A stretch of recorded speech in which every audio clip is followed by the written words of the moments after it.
vamos falar um pouquinho de caudas de aplicação, tá? Então, dentro da parte de caudas de aplicação, é uma parte um pouco mais complexa aí do nosso tema de hoje, né? Porque envolve desde da própria formulação do produto, envolve a qualidade da água que a gente vai estar trabalhando, envolve as interações que tem na mistura em tanque, né? E também o próprio adjuvante ali, né? Então, pessoal, é um universo um pouco complexo, mas que a gente consegue aí dar uma boa resumida e tentar deixar isso de uma maneira um pouco mais palatável, né? Começando lá pelo mais básico, né? Quando eu vou preparar a calda, né? O primeiro ponto que eu preciso observar é a água que eu vou estar utilizando, né? Como é que está a qualidade dessa água? Essa água eu estou buscando, né, de um açude, né, de uma represa, de um córrego, ou é uma água de poço, né? Então é importante a gente considerar essa qualidade da água e olhar alguns parâmetros aí dessa qualidade da água. Vamos pontuar algum deles aqui, né? Então a gente pode olhar, por exemplo, né, o próprio pH da água, né? Entender se esse pH é uma das maneiras da gente avaliar a qualidade da água, mas talvez nem é a mais importante dentro das outras características da água que podem fazer diferença na tecnologia de aplicação, né? A gente pode olhar a matéria orgânica, a gente pode olhar a presença de argila, presença de íons e a temperatura. Vamos começar falando de cada um deles, tá, pessoal? O pH da água foi um ponto que se deu muita atenção por muito tempo aí, né? Utilizando redutores de pH, né? Que nem sempre o pH da água era o mais importante dentro dessa dinâmica aí de, às vezes, inativar alguns sais de produtos, né? Porque muitas vezes falava que o produto ia funcionar melhor num pH mais baixo, né? A água com pH mais alto, o produto não funciona bem. Na verdade, o pH da água, pessoal, o mais importante a gente entender é o pH da mistura em tanque, depois que a gente colocou os produtos juntos, né? Se a gente não está trabalhando com produto de pH muito distinto, que muitas vezes a gente pode ter uma interação negativa, né? O pH da água acaba sendo secundário. É que o pH da água, ele acaba sendo indicativo para mim de uma outra característica, né? Muitas vezes o pH da água me dá uma suspeita que eu posso ter, por exemplo, uma água dura, né? Mas vamos lá. Matéria orgânica em suspensão.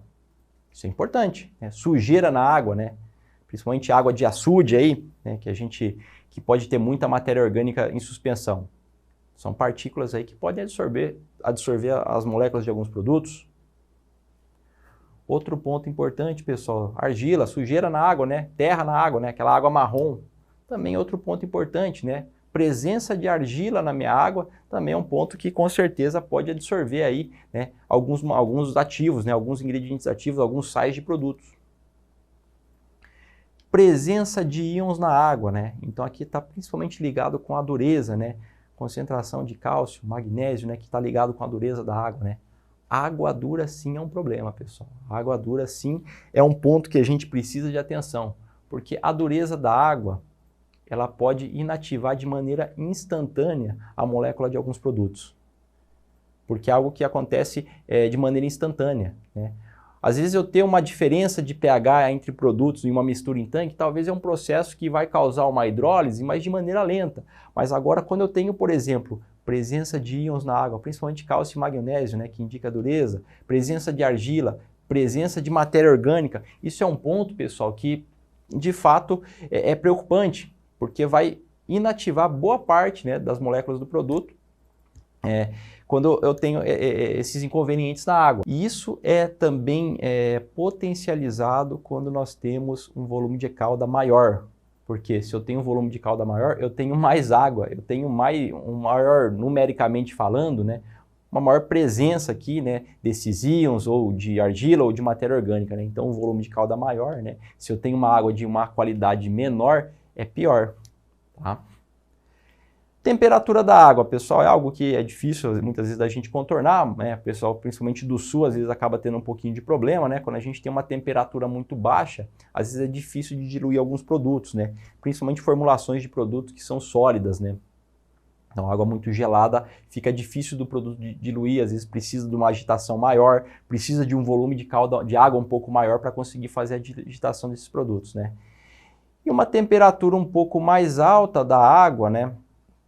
Ela pode causar precipitação de alguns componentes da minha formulação, né? Principalmente alguns surfatantes, né? Eles sofrem quando você tem uma temperatura muito elevada. Mas, pessoal, temperatura elevada aí acima de 35 graus, né, da água, tá? Não do ambiente, né? Geralmente a temperatura da água ela fica inferior aí, né, à temperatura do ambiente. Pessoal, vamos lá. Caldas de aplicação. Vamos falar um pouquinho agora de formulação de produto, né? Primeiro ponto, pessoal, o que é uma formulação de um produto, né? Para que serve essa formulação? Formulação, pessoal, basicamente, né, ela serve para manter o ingrediente ativo, né, a mistura, né, aquele ingrediente ativo, ele de uma maneira que ele seja possível de manipular, aplicar e seja possível de ser absorvido pela planta, né. Seria praticamente impossível a gente usar simplesmente o ingrediente ativo puro, né, só misturar ele na água e aplicar ele, né. A gente precisa de outros componentes para manter a estabilidade dessa mistura, precisa de componentes para garantir a longevidade desse ingrediente ativo, né, então conservantes, né, garantir o tempo de prateleira, garantir com que esse produto se disperse de maneira homogênea dentro da minha mistura em tanque, garantir que esse produto, mesmo com uma certa variação de qualidade da água, ele não sofra tanto, né? Lógico que dentro de limites. Então, para isso que serve a formulação do produto, né? Embora, quando a gente olha na bula do produto, né, lê lá ingrediente ativo, né, e ingredientes inertes, né?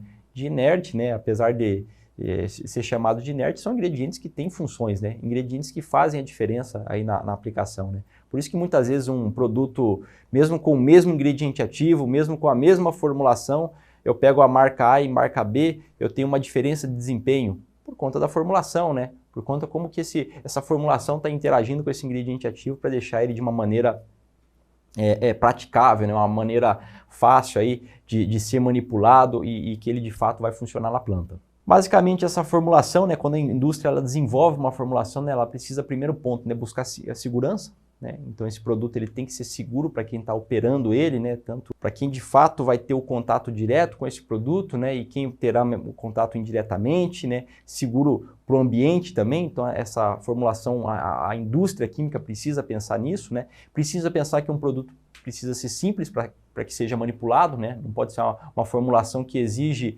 um processo de preparação dessa calda que seja complicado, né? Então uma formulação que, por exemplo, não precise de tanta agitação, que precise de poucos passos para eu conseguir preparar essa calda, né? E, logicamente, que ofereça eficácia para aquele produto que eu estou aplicando. Dentro da formulação, pessoal, a gente pode ter aí um monte de componente, né? Então, por exemplo, os surfatantes, né, que são aqueles produtos que servem para ajudar a espalhar mais a gota, né? Geralmente diminui a tensão superficial, né?